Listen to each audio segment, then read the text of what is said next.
Hello students. Now today we have discussed our last topic of the mass spectroscopy, that is the structural determination of organic molecule by mass spectroscopy. So इसमें हमने बहुत सारे fragmentation मास spectra देखे हैं, ठीक है। तो उसमें हम किस तरीके से क्वेश्चंस रहता है और किस तरीके से हमें वो स्ट्रक्चर कंपाउंड का स्ट्रक्चर आइडेंटिफाइड करता है on the basis of m by z values, वो हम वन बाय वन देखेंगे और उसी तरीके से क्वेश्चंस एग्जाम में आते हैं।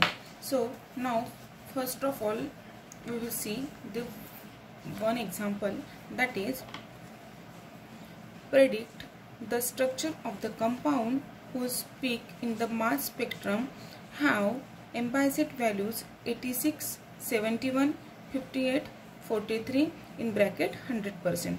देखो, कभी भी कोई भी क्वेश्चन हो तो उसका मीनिंग समझना बहुत ज़रूरी रहता है। जैसे इस क्वेश्चन में देखो क्या कहा है कि हमें स्ट्रक्चर प्रेडिक्ट करना है on the basis of mass spectrum having the m by z values. कुछ मास स्पेक्ट्रम है, उसके एम्बाइजेड वैल्यूज दी है। On the basis of this m by z value we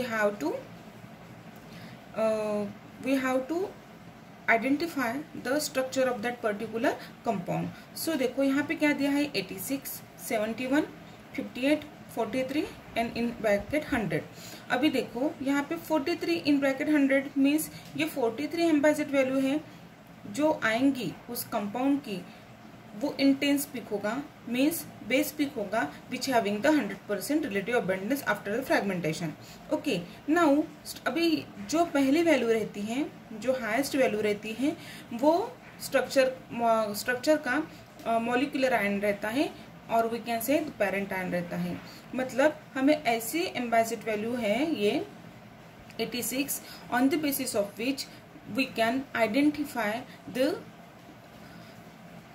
how many carbon atom are present, how many hydrogen atom present, उसमें कौन सा functional group रह सकता है, वो हमें प्रेडिक्ट करना रहता।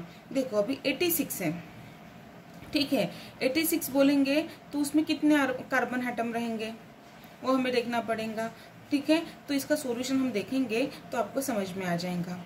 देखो, the peak at m by z 86 appear to be the molecular ion peak. Okay, जैसे मैंने अभी भी आपको कहा है, जो हाईएस्ट वैल्यू जो रहती है एम्बाइजेड की, वो क्या रहता है, पीक रहता है, appear to the molecular ion peak. Thus the molecular mass of the compound is 86, means जो मॉलिक्यूलर मास रहेगा वो 86 रहेगा, that is the molecular ion peak, molecular ion और the we can set the parent ion, और parent ion का 86 रहेगा। और इसका फिर हम फ्रेगमेंटेशन करने के बाद ये 71, 58, 43 ये क्या मिलेंगे, हमें एम्बाइजेड वैल्यू मिलती जाएंगी। The peak at m by z 58 is McLafferty rearrangement peak for the ketones which contain alpha hydrogen atom. देखो, जब हमने सम फीचर्स देखे थे तब हम कुछ फीचर्स में हमने बताया था कि जब भी एम्बाइजेड वैल्यू इवन रहती है, मतलब उसमें क्या करते हैं, मैक्लाफर्टी रीअरेंजमेंट करते हैं, ठीक है। तो अभी जब मैंने कीटोन्स के फीचर्स बताए थे आपको, तब अब मैंने आपको ये बताया था कि उसमें क्या रहेगा, peak at 58 McLafferty rearrangement peak for the ketone which contain alpha hydrogen atom, वो कीटोन रहेगा, ठीक है। और उसमें जो मैक्लाफर्टी रीअरेंजमेंट का जो पीक रहेगा वो किसके ऊपर आएगा, 58 पे आएगा। दस the probable structure for the 2 pentane 1, मतलब हम कंसिडर करेंगे कि ये कौन सा स्ट्रक्चर हो सकता है, 2 पेंटेन N हो सकता है। The various fragmentation more are shown below. तो देखो अभी जैसे मैं आपको यहाँ पे बताऊंगी, देखो 86 एम्बाइजेड वैल्यू है, ठीक है। 86 m by z value, 71 m by z value, 58 m by z value and 43 m by z value. This is the 100% relative abundance, that means this is the base peak. Okay, now देखो अभी 86 है तो उसमें हम यदि सपोज 1, 2, 3, 4 कार्बन एटम लेते हैं, 4 carbon atom means 1 carbon atom having the molecular mass that is 12, 12, 12, 12, मतलब 12 4 जा 48 हो गया। और एक और 12 फिफ्जा, ओके, मतलब 60, मतलब 86 में से 60 हमें किसके कार्बन एटम मिले हैं, कार्बन एटम का मॉलिक्यूलर मास मिला है। यदि इसमें हम CH3 CH2 CH2 CH3 डालते हैं, मीन्स कितने हाइड्रोजन हुए, 3 2 5 6 7 8 9 10 डालते हैं। मतलब देखो 86 ये क्या है, मॉलिक्यूलर आयन है, दैट इज पेरेंट आयन में। इसमें से हमने देखा लिए यदि कितने कार्बन एटम लिए, 1 2 3 4 5, 5 कार्बन एटम लिए और 5 कार्बन एटम के हमें मॉलिक्यूलर मास कितना मिला, 60 मिला, ठीक है। और फिर hydrogen atom CH3 CH2 CH2 and CH3, इसके कितने मिले हमें, 10 मिले, means how much, that is 70।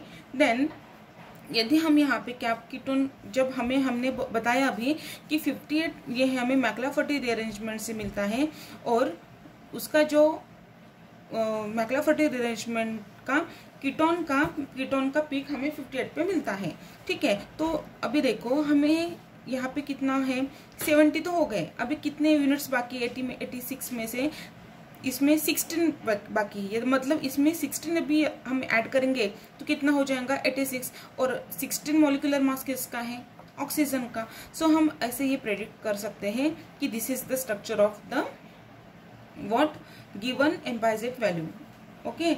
Now this is the 2 pentene 2 1, okay. इस तरीके से हम क्या करेंगे, जो एम्बाइजेट वैल्यू दी है उसके हिसाब से क्या करेंगे, हम ये स्ट्रक्चर प्रेडिक्ट करेंगे। नाउ हम देखेंगे इसका फ्रेगमेंटेशन। देखो जैसे बताए थे इन्होंने 86, अभी हमने स्ट्रक्चर डिसाइड कर दिए कि कौन सा है, ठीक है। एक बार हमें स्ट्रक्चर डिसाइड किया कि कौन सा हो सकता है और इसकी एम्बाइजेट वैल्यू कितनी रहेंगी, इसकी एम्बाइजेट वैल्यू है that is 86, okay. Structure describe करने के बाद हम अभी फ्रेगमेंटेशन करना is very easy now, okay. So यहाँ से ये बॉन्ड यहाँ पे शिफ्ट किया तो यहाँ पे क्या मिला, देखो ये CH3 C, ये double bond is getting now converted into the triple bond O plus CH3 CH2 CH2, okay. ये यहाँ से ब्रेक हो जाएगा, ये अलग मिलेगा और इसकी एम्बाइजेट वैल्यू मिलेंगी तो वो कितनी आएंगी 43। This is the intense peak, that means this is the base peak, okay, which having the 100% relative abundance as shown in the figure, okay. ये फिगर में हमको बताया है which having the 100% relative abundance, okay. Now ये एक हो गया, मतलब इसका भी सॉल्यूशन मिल गया और इसका भी सॉल्यूशन मिल गया। अभी क्या रहा है 71 एंड 58, ओके। नाउ फिर से स्ट्रक्चर लेने का, फिर से उसका हम क्या करेंगे, एम्बाइजेट वैल्यू निकालेंगे। अभी हमें इस प्रकार से करना है कि क्या होगा, हमें 71 एम्बाइजेट वैल्यू मिलना है। तो अभी क्या करेंगे, हम 86 में से 71 मिलना है तो कितने, देखो 86 में से हम यदि 71 माइनस करते हैं तो हमें कितने मॉलिक्यूल रिमूव करने पड़ेंगे, 15 मतलब किसका एटॉमिक मास नंबर होगा, दैट इज CH3 का। मतलब यहाँ से ब्रेक करेंगे और ये बॉन्ड यहाँ पे शिफ्ट करेंगे तो CH3 as a free radical करके निकलेगा और CH3 CH2 CH2 C triple bond O, ये कटायन मिलेगा which having the m by z is equal to 71। This is very simple. एक बार आपको टेक्निक समझ में आएंगी तो ये बहुत इजी जाएगा। It is very very easy way to identify the structure of the compound on the basis of the mass spectrum, समझा। अभी 71 का भी प्रॉब्लम सॉल्व हुआ। अभी रहा 58, okay. Now 58 m by z value is the even m by z value which is obtain only by the McLafferty rearrangement. So इसको हम जो स्ट्रक्चर जो बनाया था वो हम इसको ये फॉर्म में लिखते हैं, ओके। क्योंकि हमें इसका क्या करना है, MR करना है, दैट इज मैक्लाफर्टी रीअरेंजमेंट करना है। C double bond O CH3 CH2 CH2 and CH3 can be righted like that, CH2 and H। ये क्या हुआ, अभी देखो इन्होंने क्या किया, मैक्लाफर्टी रीअरेंजमेंट में क्या होता है, migration of gamma hydrogen atom by the cleavage of beta bond, okay. So तो क्या करेंगे, इसमें ये शिफ्ट किया और ये शिफ्ट किया, ओके। तो क्या मिलेगा, CH2 double bond CH2 as a free radical करके मिलेगा और CH2 double bond OH CH3, ये हमें क्या मिलेगा एम्बाइजेट वैल्यू मिलेगा which is the molecular ion peak, then m by z is equal to how much 58। यदि आप इसकी एम्बाइजेट वैल्यू निकालेंगे तो कितनी आएंगी 58 आएंगी। मतलब अभी ये 58 का भी प्रॉब्लम सॉल्व हो गया। Now in this way we can find out or we can predict the structure of the compound on the basis of the given values of the given m by z value. इस तरीके से आपको ये problem solve करना है और structure predict करना है। Thank you.